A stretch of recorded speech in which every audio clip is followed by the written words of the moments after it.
एक घने जंगल में था एक बड़ा सा पेड़। उस पेड़ में रहती थी एक चिड़िया।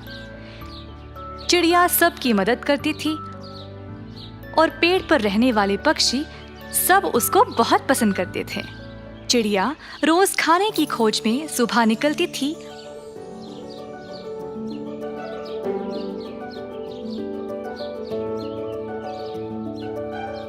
और शाम को वापस पेड़ पे आती थी। बाकी के सारे पक्षियां भी यही करते थे और नजर भी रखते थे कि चिड़िया वापस आई या नहीं। एक दिन चिड़िया खाने की खोज में घर से तो निकली, पर वो घर वापस नहीं लौटी। बाकी के पक्षी सोचने लगे कि चिड़िया वापस आए क्यों नहीं। इसी दौरान एक दिन वहां पर आया एक खरगोश जो जंगल में नया नया आया हुआ था। वह रहने के लिए जगह ढूंढ रहा था जब उसने उस पेड़ को देखा। खरगोश पेड़ के अंदर बस गया। बाकी के पक्षी ने खरगोश को रोककर बोला, हे खरगोश, हमारी दोस्त चिड़िया यहाँ रहती है। वो खाने की खोज में गई है तो अभी वापस नहीं आई। बेहतर है कि तुम कोई और जगह ढूंढो। अब मैं इधर आ गया और इस पेड़ में चिड़िया तो है नहीं, तो अब ये मेरा घर हुआ।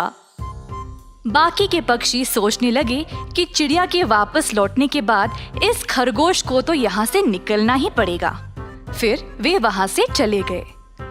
खरगोश आराम से पेड़ में रहने लगा और अचानक से एक दिन चिड़िया वापस आ गई और उसने देखा कि उसके घर में अब कोई और रह रहा था। तुम मेरे घर में क्या कर रहे हो? जब मैं यहाँ आया तो इधर कोई नहीं था, तो इसीलिए मैं यहाँ पर बस गया। अब ये मेरा घर है। मैं तो खाने की खोज में बाहर गई थी और अब तुमने यहाँ कब्जा कर लिया और बोल रहे हो कि ये तुम्हारा घर है। अगर तुम्हें कोई सबूत चाहिए तो तुम बाकी के पक्षियों को पूछ सकते हो कि ये मेरा घर है या नहीं।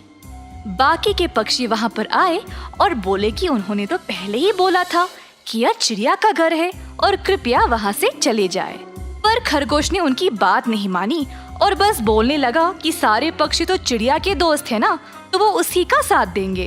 तुम्हारे दोस्तों के अलावा हमें किसी और को इस बारे में बताना चाहिए ताकि वह इस बात का फैसला कर सके। बेचारी चिड़िया को लगा कि अब इसके अलावा और कोई रास्ता नहीं है और खरगोश की बात को मान लिया।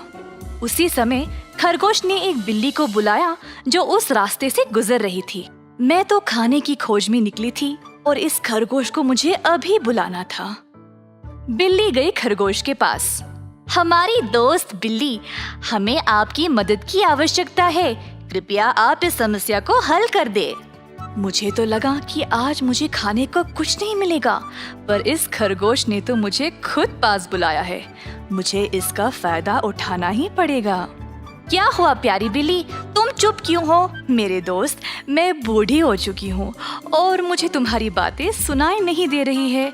अगर तुम पास आकर फिर से बोलोगे तो ठीक रहेगा। बिना सोचे समझे चिड़िया और खरगोश दोनों बिल्ली के पास अपनी समस्या बताने चले गए। उसी समय बिल्ली ने मौका देखा और दोनों को एक साथ पकड़ लिया। बाकी के पक्षी पेड़ पर बैठे हैरान रह गए, ये सोचते हुए कि अगर ये दोनों किसी खतरनाक अनजान से मदद नहीं मांगते तो शायद अब तक जीवित होते।